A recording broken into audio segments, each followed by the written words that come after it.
मैं अपने दोस्त टॉम के साथ एक रोड ट्रिप पर था। हम न्यूयॉर्क के आसपास ही थे। आज हमारी ड्राइविंग की दूसरी रात थी।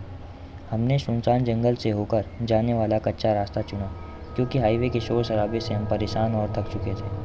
हम उस कच्ची सड़क पर चल ही रहे थे, तभी टॉम ने वॉशरूम जाने के लिए कहा। मैंने उससे कहा कि क्या तुम होल्ड कर पाओगे, तो उसने मुझसे कहा कि अगर उसने थोड़ी और देर होल्ड किया तो उसका पेट फट जाएगा। तो मैं आसपास कोई पेट्रोल पंप या होटल देखने लगा।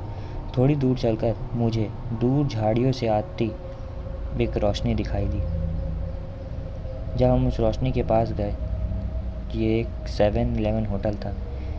मेरे कार पार्क करने से पहले ही टॉम कार से उतरा और अंदर भाग गया।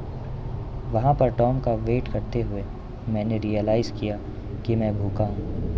मैंने जेब से कुछ चेंज निकाले और एक चिप्स के पैकेट के लिए, जो काफ़ी थे। मैं अंदर गया और मैं शेल्फ में लगी चीज़ें देखने लगा। तभी शेल्फ में चीज़ों को देखते हुए मुझे लगा कि कोई मुझे पीछे से घूर रहा है। मैं पीछे मुड़ा तो देखा एक बड़ी बड़ी दाढ़ी वाला आदमी जिसने पीला सूट पहना था। मुझे देखते ही वह आदमी तुरंत दूसरी तरफ चला गया। मैंने चिप्स परचेज़ किया और बाहर निकलकर कार की तरफ जाने लगा। टॉम को अंदर गए काफ़ी देर हो गई थी। मैं उसका बहुत देर से बाहर इंतज़ार कर रहा था। मैंने उसे जल्दी करने को कहा। मैंने चिप्स का पैकेट निकाला और खाने लगा। मैं चिप्स खा ही रहा था कि मैंने एक आवाज़ सुनी। मैंने आसपास देखा, लेकिन वहाँ कोई नहीं था। तभी मैंने पेड़ के पीछे से एक आदमी को अपना सर निकालते देखा।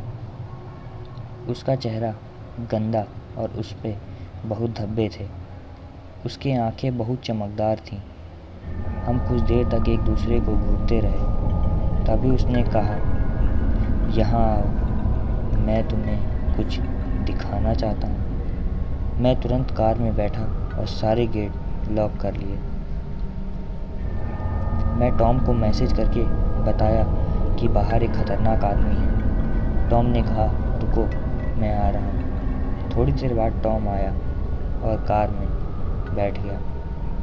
मैं तुरंत गाड़ी स्टार्ट की और वहाँ से बाहर निकलने लगी। मैं उस जगह से जितना दूर हो सकता था उतनी दूर जाना चाहता था। कार चलाते वक्त मैंने रियर व्यू मिरर में 3 बड़े और भयानक लोगों को 7-Eleven होटल के आसपास देखा। मुझे आज भी नहीं पता कि उस दिन वहाँ क्या हुआ था, वो लोग कौन थे, लेकिन मैं अब वहाँ कभी नहीं जाऊँगा।